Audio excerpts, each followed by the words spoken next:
오늘 우리에게 허락하신 은혜 말씀은 요한복음 11장 35절 한 절 말씀입니다. 어렸을 때 가장 인상 깊게 봤던 영화 가운데 하나가 있다면 E.T. 우리 젊은 어린 친구들은 잘 모를 수도 있지만 E.T.라는 영화입니다. 이 영화에서 가장 인상 깊게 봤던 장면 가운데 하나가 바로 이 주인공과 소년과 외계인 E.T가 손가락을 이렇게 마주치는 장면일 거예요. 이 영화를 통해서 감독이 시청하는 이 관객들에게 주고자 하는 아주 메시지가 한 장면에 연출되는 게 바로 이 공감하는 이 장면이에요.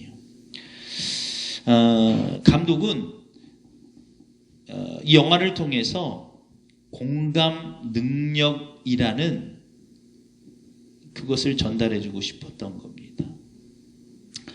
비록 외계인이지만 이 지구인과 충분히 공감할 수 있다라는 메시지를 던져주고 싶었던 거예요. 이 공감은 이 사전적 의미로 타인의 상황과 기분을 느낄 수 있는 능력이 이 공감이라는 거예요. 비록 외계인이지만 충분히 공감할 수 있다. 때로는 실제로 외계 다른 별에서 오진 않았지만 세대 차이나 혹은 전혀 다른 사람과 느낄 때 한 공간에 있으면서도 저 외계인 아니야? 라는 느낌을 받을 때가 있어요. 그래서 이 영화에서 이 감독은 또 하나의 명장면을 연출하죠. E.T.가 발견되고 나서 흔히 얘기하는 어른들이 E.T.를 실험실에 가둬놓고 이 연구하려고 하자 이 소년 주인공과 E.T.가 자전거를 타고 도망치는 장면이 나옵니다. 자전거를 타고 도망치면서 E.T.의 초능력으로 자전거가 소년들과 함께 이렇게 하늘을 나는 장면도 이렇게 딱 나와요. 이 두 장면에서 말하고자 하는 감독의 메시지는 공감이 중요하다는 거예요. 어른들은 E.T., 이 외계인 E.T를 전혀 공감하려 하지 않고 자기의 이익에 맞춰서 이용하려고만 하죠. 오히려 어른들이 공감 능력이 더 많아지는 게 맞는데 그 공감의 능력보다 자신의 이익과 탐욕이 앞서면서 결국 공감 능력을 상실하게 된다는 거예요. 그런데 오히려 어린아이들은 순수한 마음에 내 이익보다는 상대방인 타인인 E.T의 그 감정을 공감하게 되고 그래서 위험을 무릅쓰고 E.T를 구출해 낸다는 스토리가 전개가 됩니다. 결국 E.T가 어떻게 되죠? 가죠, 별로. 아이들은 태어나면서 얼마 되지 않아 엄마의 목소리와 표정을 통해서 엄마의 감정을 판단한다고 합니다. 완벽한 공감 능력이 다 발달되진 않았지만 아주 어려서부터 아이들은 그렇게 공감하는 능력을 키워가기 시작해요. 왜 그렇습니까? 매우 중요하기 때문에 그래요. 그래서 이 어린아이가 아버지와 어머니가 나누는 대화상의 음색을 들으면서 두 사람의 감정이나 분위기를 알아차리는 공감 능력이 생기게 돼요. 그래서 아이들이 어렸을 때 아주 아무것도 모른다 생각했을 때 더 오히려 아이들은 놀랍게 어머니 아버지의 감정 상태를 더 빨리 캐치해낼 수 있다는 거예요. 이게 중요해요. 그래서 조심해야 된다는 거예요. 특히 이 아이들이 18개월이 되기 전에 스스로 공감 능력을 발달시키는 과정을 거치는데 그게 무엇을 통해 하냐면 아버지가 어머니가 혹은 학습이나 여러 가지 교육의 그런 전문적인 시스템을 통해서 개발되는 게 아니에요.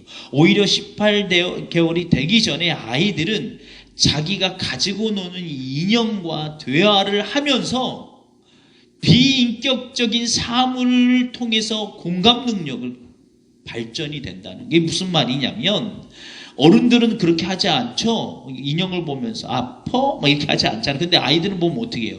인형이나 장난감 아무런 감정이 없는 걸 붙들고 아프니? 어디가 아파? 막 이렇게 공감을 해낸다는 거예요. 비인격체이긴 하지만 아이들 스스로가 이 장난감에 대해서 그 감정을 공감하려고 하는 노력이 공감 능력을 개발하는데 아주 중요한 역할을 하게 된다는 것입니다. 그런데 이게 언제부터 이게 우리 가운데 이게 자연적으로 생겼을까요? 늘 말씀드리죠. 현재 우리의 모습이 궁금하면 어디를 가라고요? 예? 사용 설명서 어디 있다고 그랬어요? 창세기에 나와 있다고 했죠. 창세기 우리 하나님도 하나님께서 당신이 만들어 놓으신 사람, 그 인간 아담에게 내가 어떤 감정인지 공감시키려고 무엇을 하시냐면 창세기 2장 19절에 보니까 여호와 하나님이 흙으로 각종 들짐승과 공중의 새를 지으시고 아담이 무엇이라 부르나 보시려고 그것들을 그에게로 이끌어 가시니 아담이 각 생물에 부르는 것 곧 그 이름을 되었더라. 하나님도요 이처럼 아담을 창조하시고 그와 무엇인가 언약을 맺거나 혹은 무언가를 사무적 일을 하시기 전에 공감을 시키시기 시작하십니다. 그게 학습을 시킨 게 아니에요. 아까 어린아이가 18개월이 되기 전에 공감 능력이 스스로 개발하기 위해 인형과 사물을 통해서 무엇인가 자꾸 대화하는 것처럼 하나님도 그렇게 만드셨어요. 모든 동식물을 아담에게 이끌어 그로 하여금 보이신 겁니다. 그런데 아담은 그 모든 동물에 뭘 지어줬다고요? 이름을 지어줬다는 거. 이름을 짓기 위해서 뭘 먼저 알아야 돼요? 그가 가지고 있는 현재의 상태를 공감할 때 이름이 지어진다는 거예요. 아담도 하나님이 만드시는 창조물을 통해서 누구와 공감하기 시작합니까? 여호와 하나님. 하나님은 철저히 먼저 자신이 누구인가의 친밀감을 쌓기 위해서 아담에게 공감할 수 있는 능력을 먼저 주신 거예요. 그래서 우리에게 천부적으로 DNA 가운데 공감을 발달시킬 수 있는 학습 능력이 생기게 돼 있어요. 그래서 아무것도 모르는 이 18개월밖에 되지 않는 전에 스스로 공감 능력을 개발하기 시작한다는 거예요. 왜요? 하나님이 그렇게 창조하셨으니까. 그런데 우리는 놀랍게도 성장해 가면서 공감 능력이 더 발달해야 되는데 실질적 수치로는 공감 능력이 굉장히 발달해 가는 건 맞는데 이 공감 능력을 순수성을 향해서 그 상대방 타인에 대해서 감정이 어떠나 상태를 어떠는 것을 깨닫기 위함보다 그 사람을 이용하기 위해서 오히려 부정적으로 활용할 때가 많다는 거예요. 내 자신의 이익을 위해서. 그게 그것도 어디서 나왔을까요? 또 사용설명서를 보면 돼요. 바로 아담과 하하가 죄를 짓는 순간 그것을 파멸하게 된다는 거예요. 공감 능력을 가진 아담과 하하가 하나님의 마음을 깨닫게 되죠. 동산 중앙에 나무 두 그루가 있다고 그랬죠. 생명나무 실과와 선악과. 생명나무 실과는 먹을 수가 있어요. 먹으면 먹을수록 뭐가 된다고 그랬죠. 영생함이 얻도록 성령, 지금으로 얘기하면 성령의 충만함에 거하게 됩니다. 인간으로서는 도저히 할 수 없는 일, 하나님과 동행하는 능력을 시켜주는, 유지해주는 게 뭐예요? 생명나무 실과예요. 아담과 하하는 하나님의 마음, 천지를 만드신 모든 동식물들을 통해서 하나님과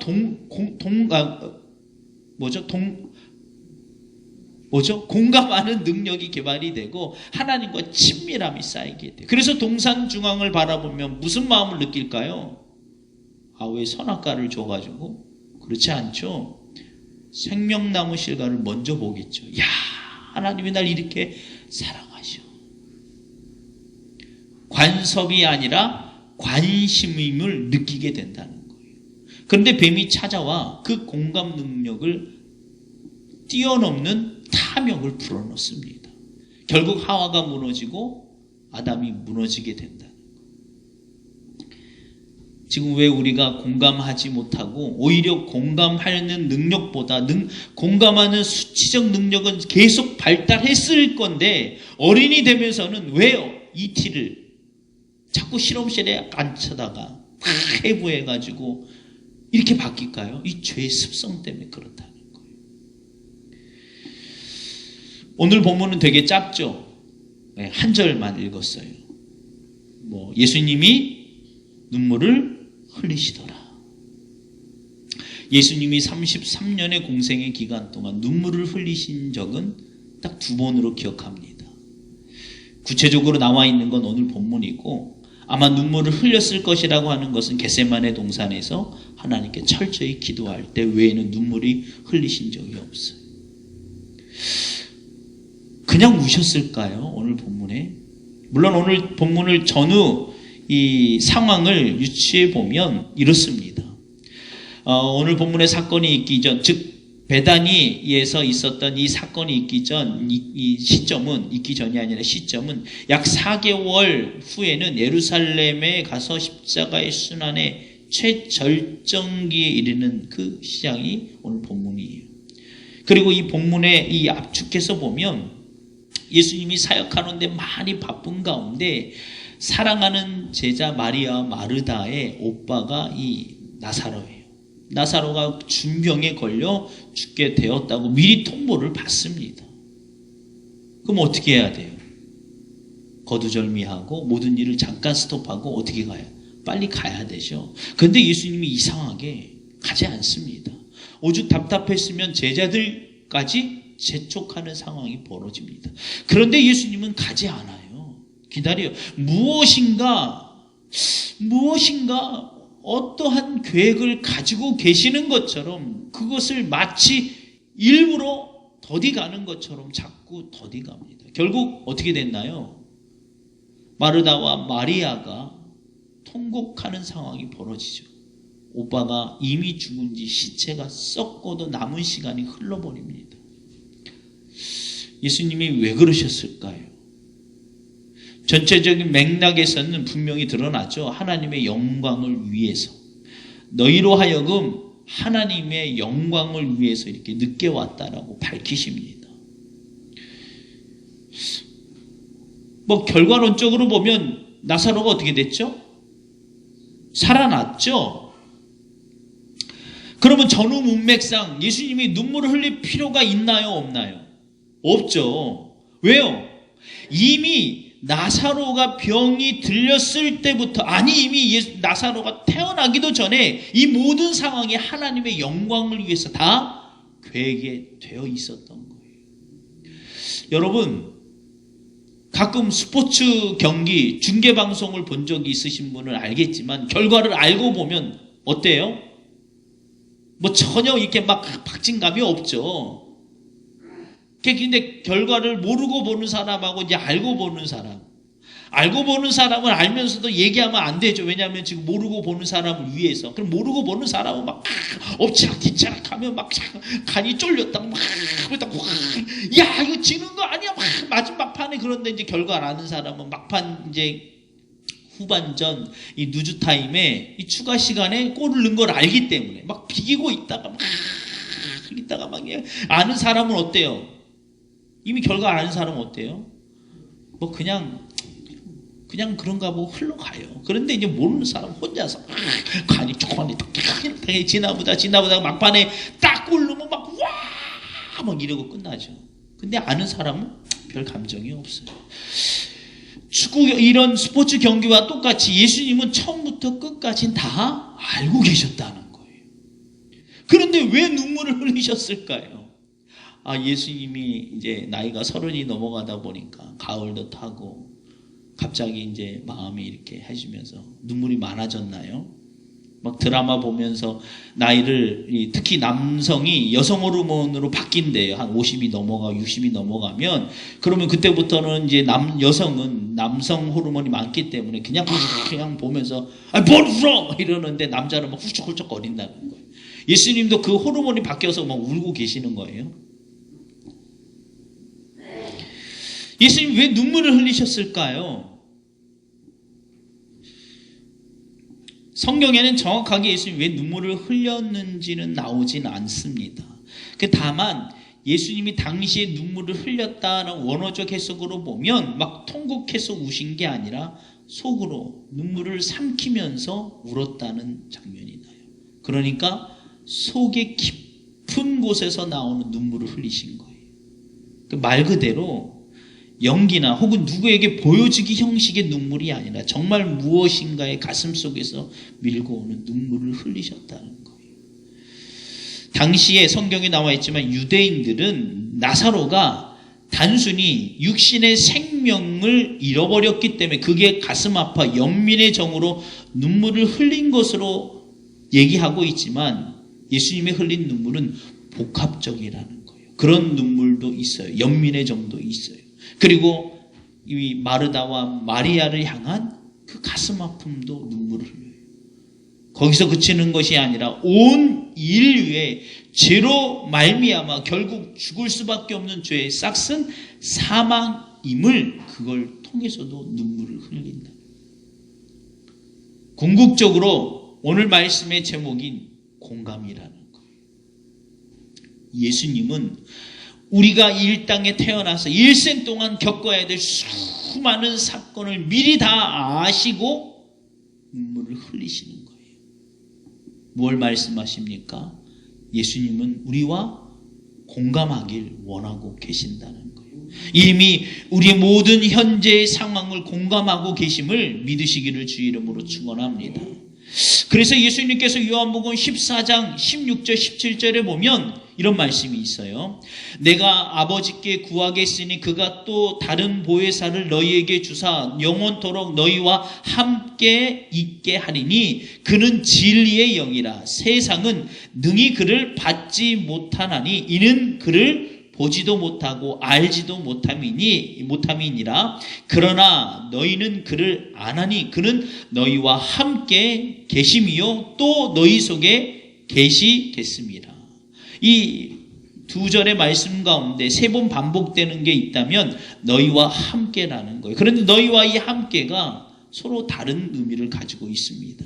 첫 번째 너희와 함께는 교제, 메드휘몬, 그리고 두 번째는 인격적 파르휘몬, 그리고 세 번째는 너희 안에 계심, 임재를 상징하고 있다는 거예요. 보혜사 성령을 우리에게 주신 이유는 과거 그리고 미래 예언적 현재 완료형으로 너희와 함께라는 말을 복합적으로 담고 있어요. 보혜사 성령을 우리에게 보내신 이유는 뭐예요? 성령이 우리에게 충만하게 막 능력이 나타나고 막 방언의 은사가 나타나고 신유의 능력이 나타나고 막 귀신을 쫓아내고 이런 행위의 먼저가 아니라 실은 세 번이나 반복하면서 하시고자 하는 얘기는 너희와 함께, 과거도 그렇고 지금도 그렇고 미래 끝까지 너희와 함께 하고 싶은 거예요. 뭐예요? 공감하고 계신다는 거예요. 그래서 예수님은 결국 그 모든 성육신 인카네이션의 궁극적 이유도 공감을 위해서 이 땅에 오셨음을 믿으시기를 주 이름으로 축원합니다. 지난번에도 말씀드린 것처럼 예수님이 이 땅에 인카네이션 하신 것은 우리 인간을 잘 모르기 때문에 학습하려고 이 땅에 33년의 삶을 굳이 사시고자 오신 게 아니라고 말씀을 드렸죠. 예수님은 옷이 않아서 인간의 몸을 입지 않아도 당신이 지으셨기 때문에 당신의 형상대로 창세기에 나오는 것처럼 우리를 만드셨기 때문에 충분히 이미 알아요. 그런데 왜 33년에 이 땅에 인카네이션 하고 오셨어요? 그 이유는 딱 한 가지예요. 공감하고 계심을 우리에게 말씀하고 계시는 거예요. 나는 너희의 모든 것을 공감하고 계신다는 것입니다. 여러분, 이 마태복음 6장 19절로 34절에 보면 우리가 너무나 잘 알고 있는 말씀이 있죠. 무엇을 먹을까, 무엇을 입을까 염려하지 말라. 이것이 다 너희에게 있어야 될 줄 안다는 거예요. 그러면서 33절에 그러니까 너희는 먼저 그의 나라와 그의 일을 구하라. 그리하면 이 모든 것을 너희에게 더하시리라. 우리가 집중해야 될 부분 33절이 아닙니다. 그 앞절이 32절. 그러니까 왜 우리가 그의 나라와 그의 일을 먼저 구해야 되냐면 32절에 너희 하늘 아버지께 이 모든 것이 너희에게 있어야 될 줄을 아시느니라. 할렐루야. 아신다는 거예요. 뭐예요? 공감을 하고 계신다는 것입니다. 오늘 요즘 우리는 매일 매 순간을 참 두렵고 불안한 시절을 보내고 있는 것이 현실이에요. 핸드폰에 늘 이렇게 재난 문자 비슷한 것들이 늘 오죠. 어느 지역에 코로나 몇 명 발생됐고 뭐 계속 와요. 사회생활을 하다 보니까 접촉점이 많아지게 되고 접촉점을 겪고 나면 늘 그날 밤이 두렵고 떨립니다. 혹시나 하는 마음에 내가 들렸던 식당, 내가 들렸던 뭐 편의점, 내가 들렸던 쇼핑센터 같은 것이 혹여나 감염되면 어떻게 하나. 여러분, 우리는 충분히 알고 계셔야 돼요. 예수님은 우리 이미 공감하고 계심을 믿으시기를 주 이름으로 축원합니다. 오히려 우리의 불안함과 혹은 두려움, 아픔을 통해서 우리는 예수님이 우리 안에 계심, 우리와 함께하고 있음을 더 공감할 때가 실은 많다는 것입니다. 특히 이 아픔을 겪었을 때 누가 생각나요? 엄마 아빠가 생각이 나요. 그렇죠? 잘 될 때보다. 참 자녀 이렇게 보면 자녀들은 그래요. 그래서 어쩔 수 없이 내리사랑 하잖아요. 평생 가나 자녀는 부모를 잘 완벽하게 알지 못합니다.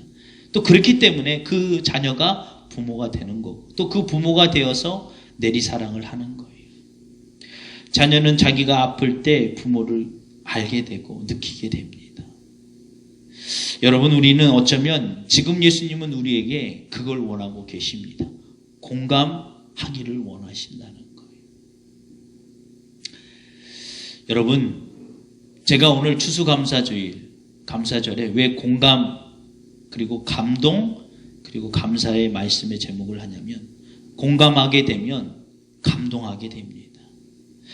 예수님이 우리에게 보여주셨고 하나님이 우리에게 먼저 보여주신 것처럼 우리는 무엇인가를 하기 전에 먼저 공감할 줄 알아야 돼요. 오늘날 교회가 많은 세상의 지탄을 받는 이유 가운데 하나는 공감하려 하지는 않고 무엇인가를 보여주기만 앞섰기 때문에 결국 세상의 지탄을 받는 거예요. 여러분, 먼저 공감하셔야 돼요. 성경에 보니까 마태복음 25장 40절에 보면 너희가 여기 내 형제 중 지극히 작은 자 하나에게 한 것이 곧 내게 한 것이니라. 오히려 우리는 작은 자, 사회적 소외계층에게 무엇인가를 베풀면서 의시되고 보여주기 위함이 아니라 오히려 그들과 공감하기를 주의 이름으로 간절히 축원합니다. 그 사람의 현재의 상태, 마음의 그 아픔을 먼저 우리가 알아야 돼요. 누구처럼요? 예수님처럼. 하나님처럼 하나님이 우리에게 먼저 다가오실 때 공감하고 공감하신 후에 사역하신 거예요. 여러분, 사역은 일이 아니에요. 공감이 먼저 이루어져야 합니다. 그래서 저는 여러분들이 먼저 공감하는 사역을 감당하기를 주의 이름으로 간절히 축원합니다. 작은 자에게 한번 해보세요. 그러면 그 작은 자에게 공감하게 되면 그 공감을 통해서 그 안에서 예수 그리스도를 분명히 경험하게 될 것임을 믿으시기를 주의 이름으로 축원합니다. 그러면 나사로가 갇혀있던 그 무덤이 바로 부활의 영광으로 바뀌어지게 된다는 거예요. 여러분, 혹시 여러분들은 무덤이 있지 않습니까? 도저히 저건 불가능해, 될 수 없어라는 바로 그와 같은 것을 가둬놓고 있을 때가 있다는 거예요. 공감하지 않고. 예수님도 아까 말씀드린 것처럼 그 모든 게 다 계획적이에요. 계획이 있었어요. 그런데 먼저 예수님이 눈물을 흘리신 이유는 공감하신 거예요. 나사로의 죽음으로 인하여 그의 동생들의 슬픔, 마르다와 마리아의 슬픔, 그뿐만 아니라 그 무덤으로 인하여 그 수많은 사람들, 군중들이 그 두려움을 느끼고 있는 그 슬픔을 공감하신 거예요. 여러분, 그래서 우리는 예수님과 함께 공감하셔야 돼요. 먼저 여러분들이 추수감사주의 이 공감을 통해서 예수님이 우리의 모든 현재의 상황과 형편을 알고 계심을 공감을 통해서 감동하시고 감사하시는 저와 여러분이 되기를 주의 이름으로 축원합니다. 예수님이 우리의 모든 상황과 형편을 다 알고 계신다는 거예요. 이건 굉장히 민감한 말 가운데 하나죠. 이 자살. 자살에 대해서 교회는 부정적인가요? 긍정적인가요? 긍정적이면 안 되죠. 자살은 긍정적이면 안 돼요. 그래서 자살하면 어떻게 됩니까? 구원받지 못한다라고 우리 먼저 얘기해요. 그런데 예수님의 방법은 그렇지 않아요.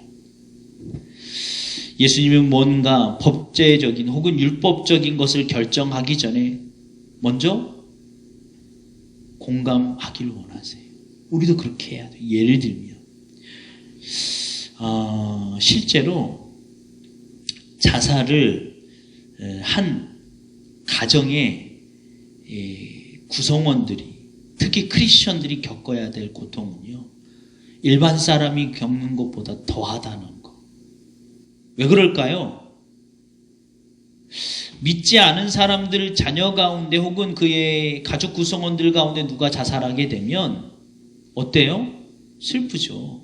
근데 그냥 잃어버린 것에 대한, 죽음에 대한 슬픔이지 더 하진 않아요. 근데 크리스천들, 믿음의 그리스도인들, 믿음이 있다고 하면 더 있을수록 그 가족 구성원이, 사랑하는 이가 자살하게 되면 그 고통이 어떨까요? 더 하겠죠. 왜 그래요? 왜 그래요? 내 자녀가 구원받지 못했다고 하는 절대적 확신을 갖게 돼요. 법 앞에서. 만약에 예수님이 이 땅에 그 부모에게 오셨다면 뭐라고 말씀하실까요? 자녀를 왜 그렇게 했어? 왜 그렇게 상태까지 뒀어? 이렇게 하지 않으실 거예요. 공감하실 거예요.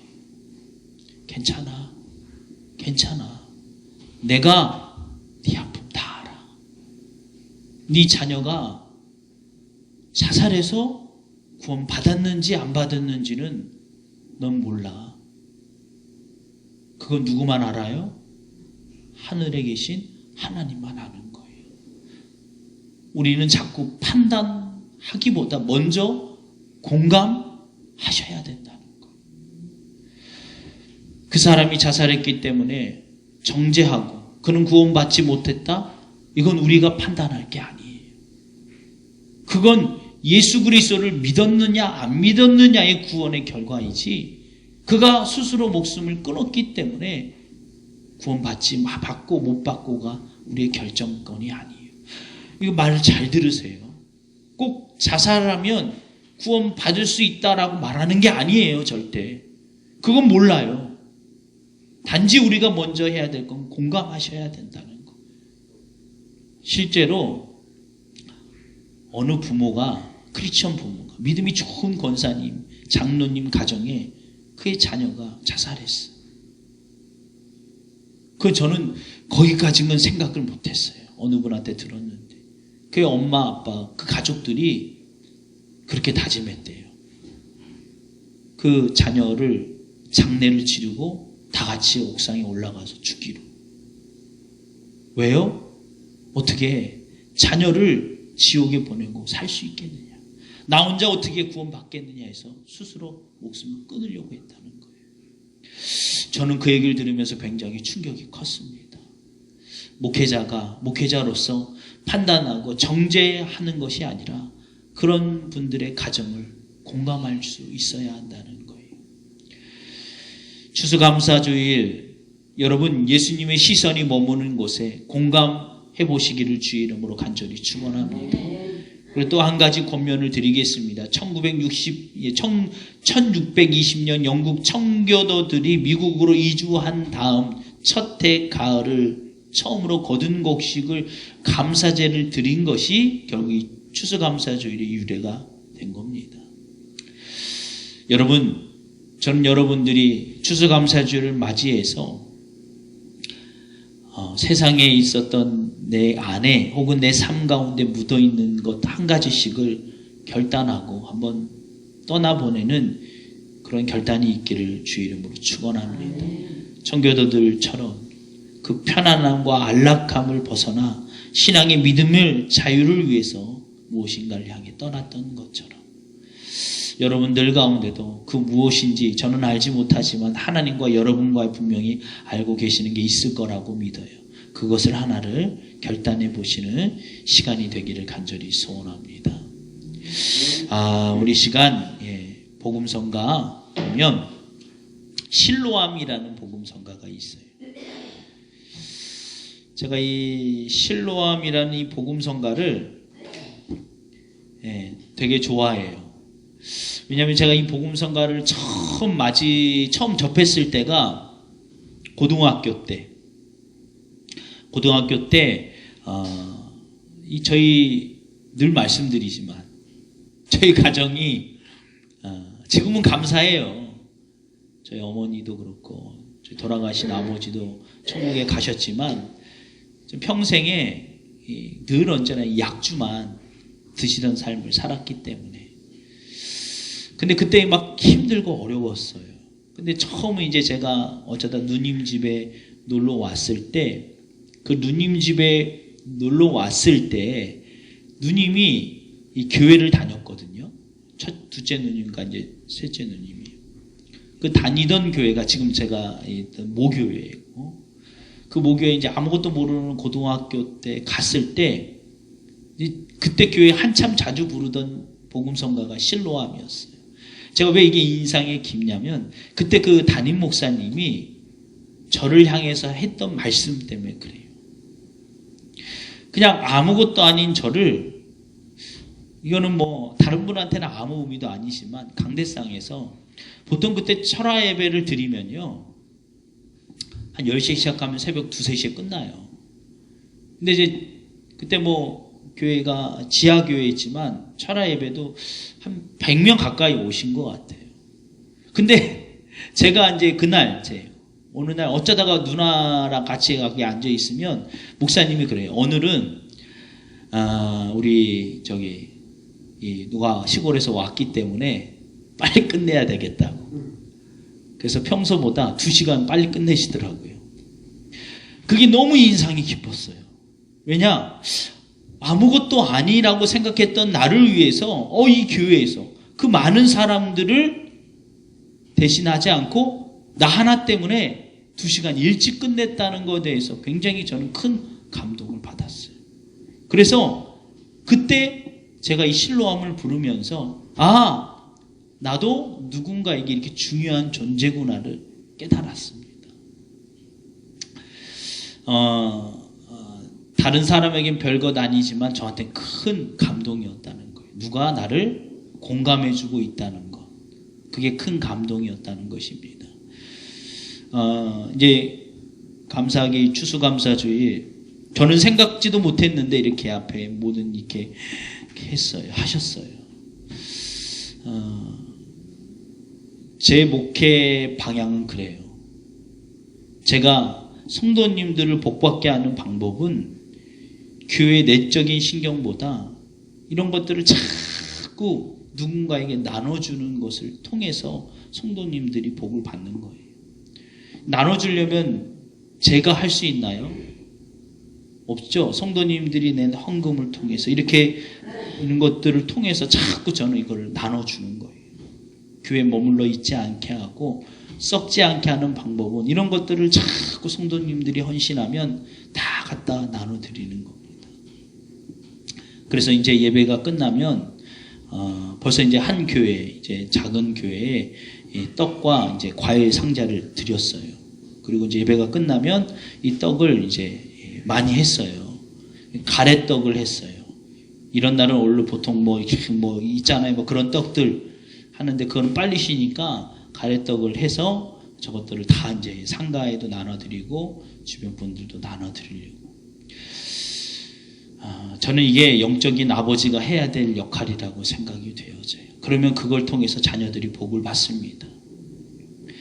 예로부터 보면 자꾸 나눠지는 집이 복을 받게 돼요.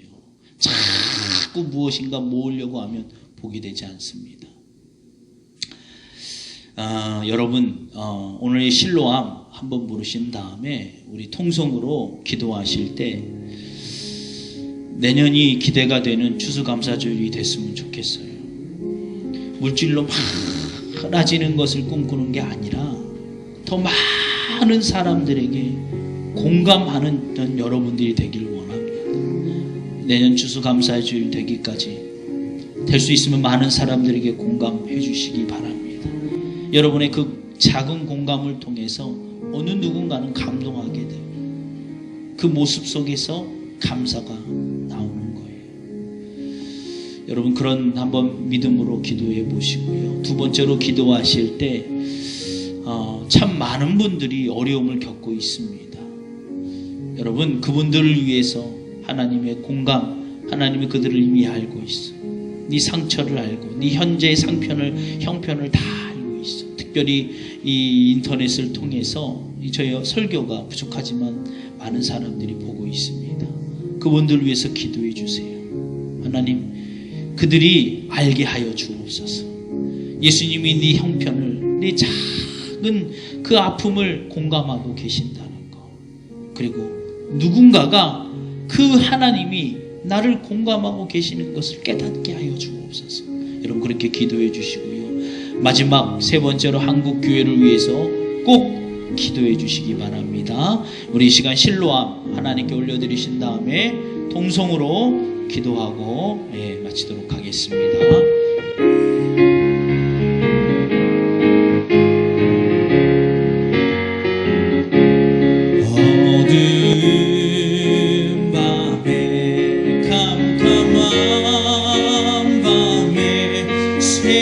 새벽이 찾아 떠난다. 종이 울리고 닭이 울어도 내는 오직 밤이었어. 우리가 처음 만난 그때는 차가운 새벽이었어. 주님 마음속에 영영이 있음을 나는 느낄 수가 있었어. 오 주여, 오 주여, 당신께 감사리라. 실로암 내게 주심을 나에게 영원한 사랑 속에서 깨이지 않게 하소서. 오 주여, 오 주여, 당신께 감사리라. 실로암 내게 주심을 나에게 영원한 이 꿈속에서 깨이지 않게 하소서. 이 시간 우리 주여 상창하고 통성으로 기도하도록 하겠습니다. 주여, 주여, 주여. 아버지 하나님 이 시간 주님 앞에 간절히 기도합니다. 하나님 오늘도 우리 가운데 공감하기를 원하시며 이 자리에 찾아와 우리의 모든 상태를 공감하고 계시는 하나님, 우리가 이 땅에 살면서 겪어야 될 수많은 아픔과 수많은 두려움과 좌절 앞에 떨고 있을 때 하나님 우리를 공감하고 계시며 우리와 함께하고 계시며 우리와 함께 눈물을 흘리고 계시는 그 하나님을 깨닫게 하여 주시니 감사합니다. 하나님 이 시간 주님 앞에 간절히 기도하오니 이처럼 예수님이 우리 가운데 공감하기를 원하시며 찾아오신 것처럼 하나님이 이제 우리가 아픔을 겪고 있는 그들에게 공감하기를 원합니다. 하나님 무엇을 판단하고 정죄하기 이전에 먼저 그들과 공감하는 저희가 될 수 있도록 인도하여 주옵소서. 예수님이 우리와 공감하여 주셨던 것처럼 우리가 작은 자에게 공감을 통하여 그 안에 계시는 우리와 함께 하시는 예수님을 분명히 경험하게 하여 주옵소서. 아버지 하나님, 이 시간 주님 앞에 간곡히 간절히 기도하오니 우리 행복한 교회가 이처럼 많은 이들과 공감할 수 있도록 인도하여 주옵소서. 아버지 하나님, 이 교회가 더욱더 성장해서 보다 많은 사람과 공감하는 성도가 되게 하여 주옵소서. 아버지 하나님이여, 사회적 소외계층뿐만 아니라 농어촌교회, 미자리교회, 아버지 하나님이여, 먼 타국에 나가 아버지 생명을 다하여 복음을 전하는 그들과 공감하게 하여 주옵소서. 아버지 하나님, 이 시간 이 모든 것들이 가능할 수 있도록 하나님께서 우리 가운데 공감의 은혜를 허락하여 주시고, 아버지 하나님의 그 공감함을 통하여 더 많은 사역이 확장될 수 있도록 인도하여 주시옵소서. 아버지 하나님, 오늘 이곳에 나와 있는 모든 심령들마다 하나님 그 마음을 만져주심으로 말미암아 하나님이 이미 이곳 가운데 계시며 공감하고 계시고, 나만 알고 내 아픔만 나만 겪고 있다라고 생각하는 그곳 가운데 계심을 깨닫게 하여 주옵소서. 특별히 영상을 통하여 예배하는 모든 심령들 찾아가 주시고, 그들 아버지 하나님의 삶의 가정을 통하여 육신의 질병을 통하여 여러 가지 관계를 통하여 아버지 아픔 내다를 볼 수 없는 그 고통을 통하여 아버지 하나님이 울고 있다면 오늘 예수님이 그 눈물을 통하여 함께 울고 있음을 깨닫게 하여 주시고, 그 아픔과 공감하고 있음을 알게 하여 주옵소서. 이미 예수님이 그 아픔과 공감하고 있음을 통하여 그가 위로받고 치유받을 수 있도록 인도하여 주옵소서.